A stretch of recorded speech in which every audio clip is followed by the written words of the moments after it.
कोई जरूरी नहीं कि लड़के किताबों के बीच अगर कोई चिट्ठी छुपाए तो वो किसी लड़की को लिखा लव लेटर ही होगा। किताबें जो होती है ना, वो जिंदगी का अलग ही मतलब सिखाती है। किताबों की अपनी अलग दुनिया और अलग जबान होती है। कभी गए हैं आप इन किताबों की दुनिया में? विनय को किताबें पढ़ने और घूमने फिरने का बहुत शौक था। उसने चंडीगढ़ के सेक्टर 15 मार्केट से एक पुरानी सेकेंड हैंड किताब खरीदी।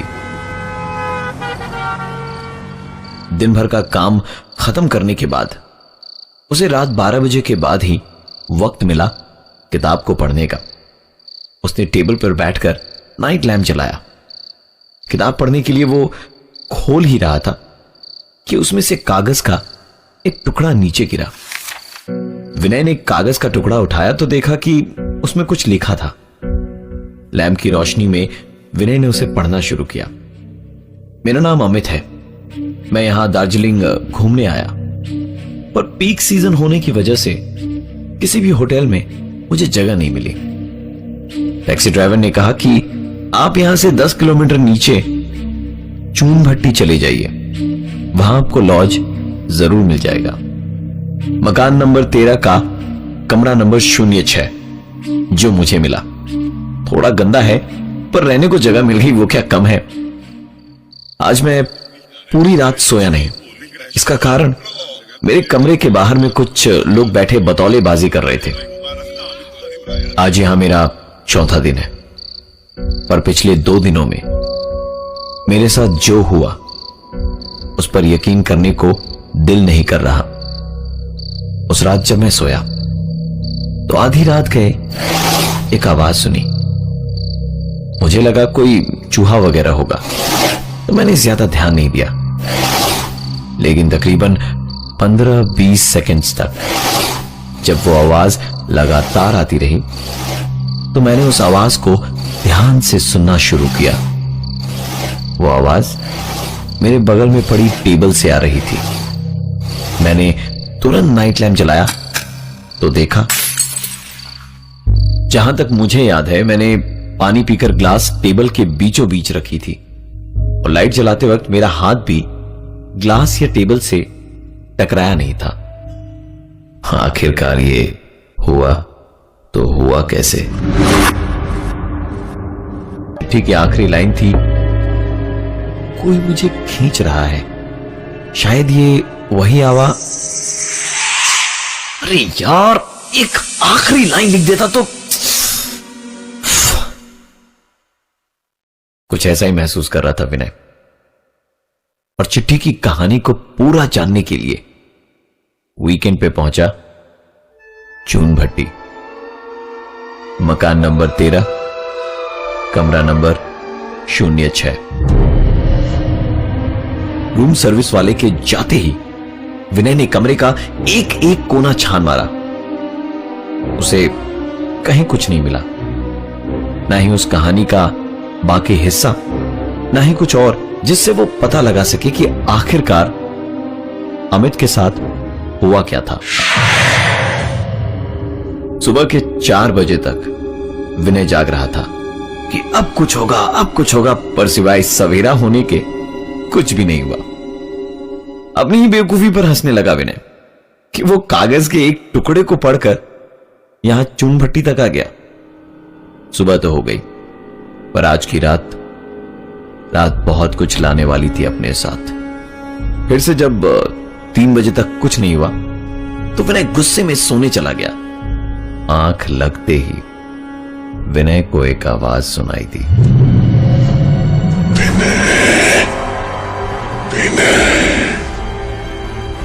मैं अमित, तुम मुझे ही ढूंढने आए थे ना?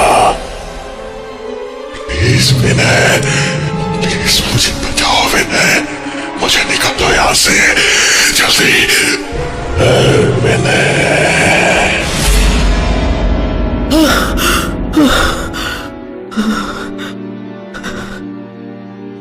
जिस अमित को वो जानता भी नहीं था, विनय ने ना सिर्फ उसकी आवाज सुनी बल्कि उसका चेहरा भी देखा।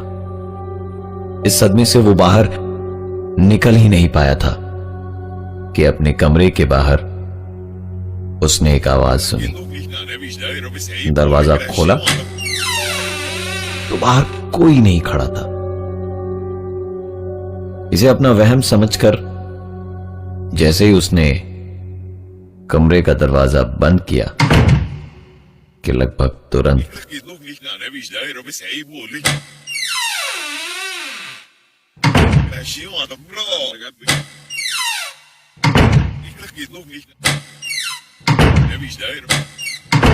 इन आवाजों से डरकर विनय ने रात को ही अपना कमरा बदलवा लिया। कमरा नंबर 06 से उसे मिला अब कमरा नंबर 05। कमरा नंबर 05 में जाकर विनय ने ओढ़ने के लिए जैसे ही चद्दर तानी कि उस चद्दर के बीच में से कुछ गिरा। विनय ने उठाकर देखा तो वोटर आईडी कार्ड था और उस पर नाम लिखा था अमित सिंह।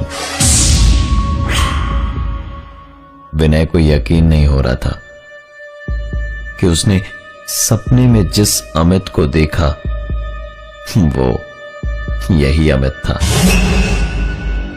कुछ तो गड़बड़ जरूर थी इस लॉज में, जिसका विनय को पक्का यकीन हो गया था। उसने सोच लिया कि सुबह होते के साथ ही वो यहां से चेकआउट कर लेगा और नहीं चाहकर भी सोने का प्रयास करने लगा। उसकी आंख लगने ही वाली थी कि उसने अपने सपने में सुनी आवाज को इस बार सपने में नहीं हकीकत में सुनी।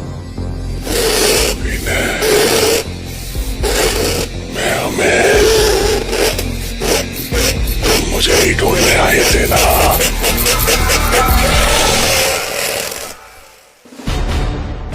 विनय बिस्तर से उठकर उस आवाज का पीछा करने लगा, पर वो आवाज मानो जैसे विनय के साथ खेल रही थी।